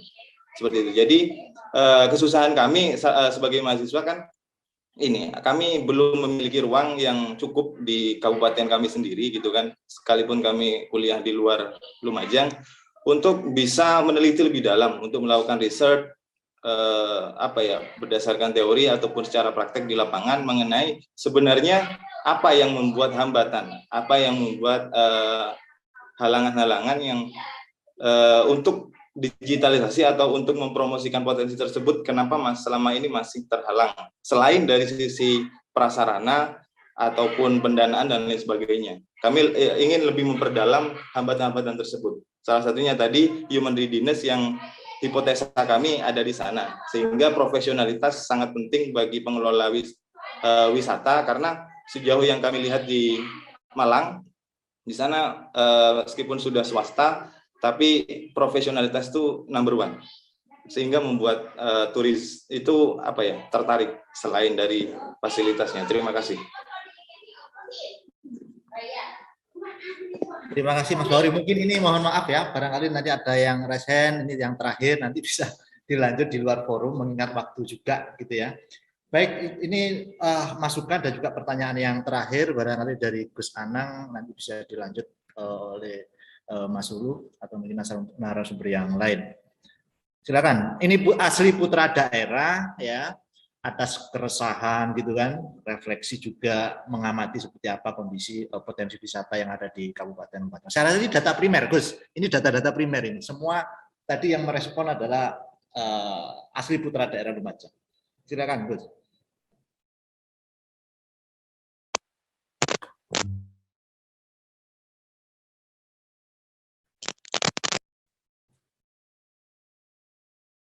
Mohon izin, Gus. Mic-nya, Gus. Boleh.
Bisa didengar Mas Dwi?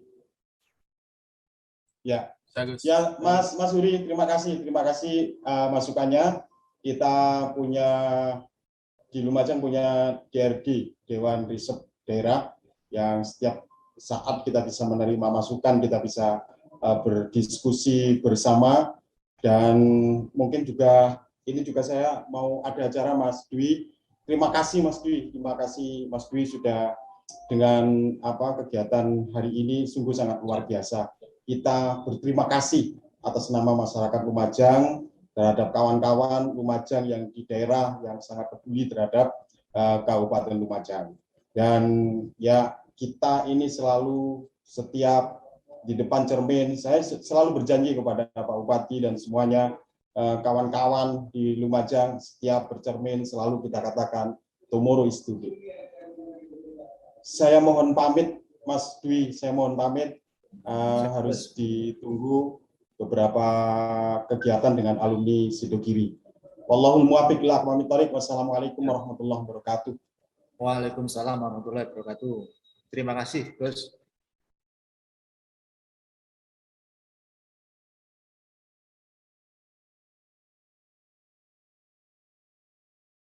Ada respon terakhir dari Mas Ulu? Dari pertanyaan terakhir tadi?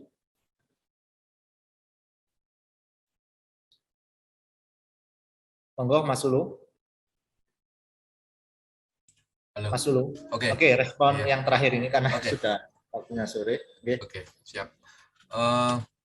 Syukur alhamdulillah ya, sore hari ini kita bisa sharing, keren banget tadi antara kebijakan, data, dan kami dari usaha, insya Allah secara praktis bisa kolaborasi. Harapan kami itu Mas Dr. Dwi, kita segera mungkin ada rencana tidak lanjut dari diskus tadi, apalagi akhir bulan nanti kita ada APN Business Forum di Unisma, bisa langsung kita follow up,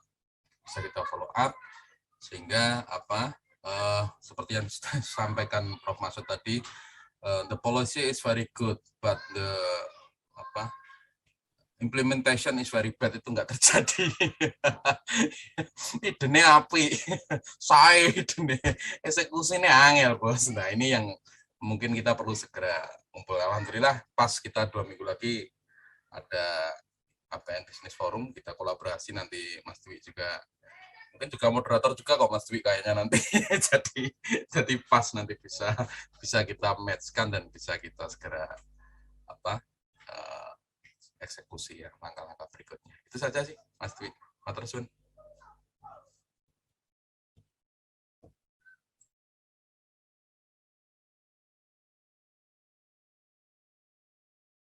Dari Pak Muji, ada statement akhir untuk merespon tadi?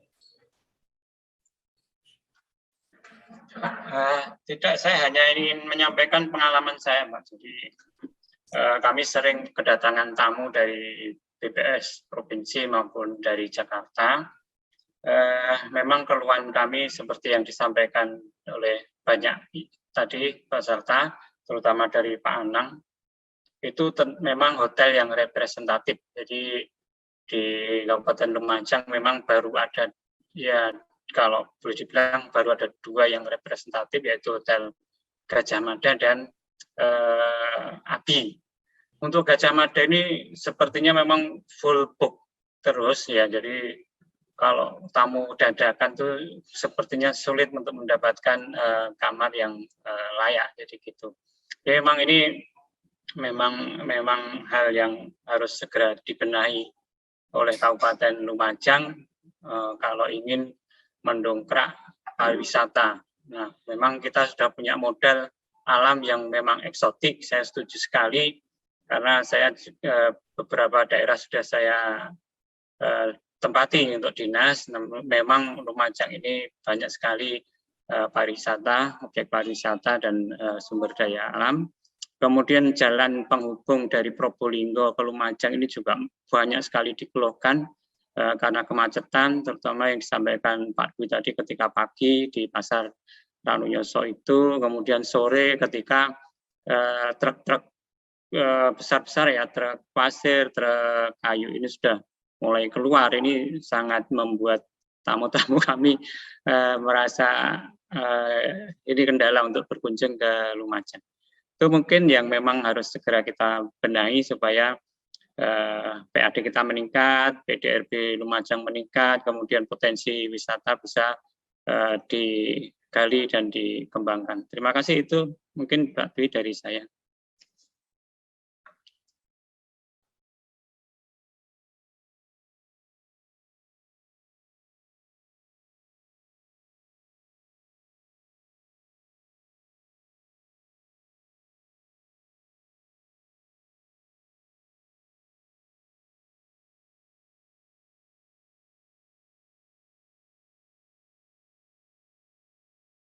Monggo Pak Muji, Ngamutan.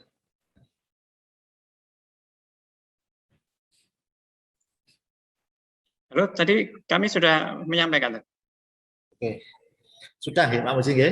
Tadi banyak disampaikan. Baik, mungkin kita akhiri sampai di sini saja ya, untuk Mas Sulu, terus juga tadi Gus Anang dan juga Pak Muji Setio selaku Kepala BPS. Harapan besar tadi sudah banyak disampaikan oleh para putra daerah, khususnya beberapa generasi muda ya, milenial yang banyak memberikan gagasan-gagasan. Alhamdulillah media ini menjadi salah satu saluran gitu ya, saluran kaitannya dengan gagasan-gagasan yang memang harus diawali dari arus bawah sehingga nanti bisa terdistribusi kepada lembaga-lembaga yang terkait khususnya di Kabupaten Lumajang. Ada beberapa catatan dari kami, utamanya berbagai hal tadi yang telah banyak disampaikan. Nanti akan kita tindak lanjuti gitu ya dalam kegiatan bersama di antara para pegiat untuk generasi, para pegiat potensi-potensi daerah ya, yang konsen atau barangkali berminat untuk mengembangkan potensi daerah secara keseluruhan. Baik, mungkin ini yang bisa kami sampaikan. Mohon maaf yang sebesar-besarnya, terutama kepada para peserta. Hampir 2 jam lebih ya, mulai jam 1 sampai jam 15.30.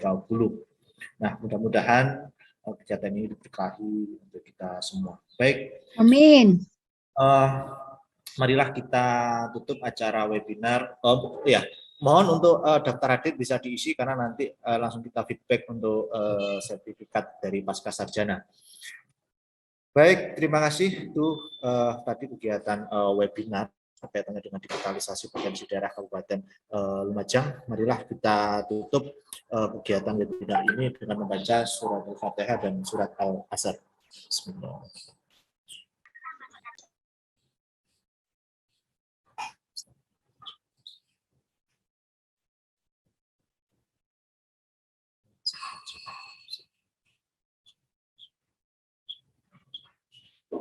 Baik, kami akhiri. Wassalamualaikum warahmatullahi wabarakatuh. Waalaikumsalam warahmatullahi wabarakatuh. Waalaikumsalam.